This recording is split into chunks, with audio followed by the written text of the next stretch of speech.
20 বছর আগে তো চলে এসেছিলাম, যেহেতু আমি ইনলিগাল ভাবে এসেছিলাম। আমার বিরুদ্ধে যদি গভর্নমেন্ট অ্যাকশন নেয় এটা তার কোনো অন্যায় নয়, কারণ যেহেতু আমি ইনলিগাল ভাবে এসেছি। কোনো দেশের গভর্নমেন্ট চায় না যে আমার দেশে অন্য দেশের মানুষ বাস করুক এইভাবে।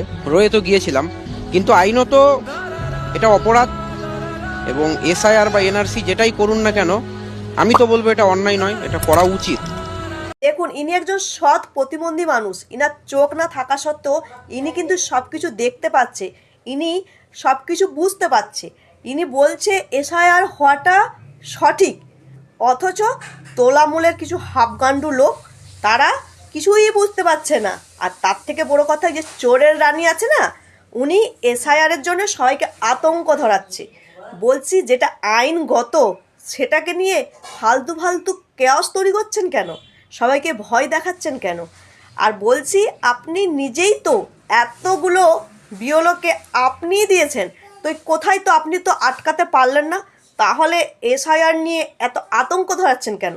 না, আপনার সব ভোটাররা পালিয়ে যাচ্ছে তো সেই জন্যই আপনি সবাইকে ভয় ধরাচ্ছেন? এ ভয় ধরিয়ে কিচ্ছু লাভ হবে না।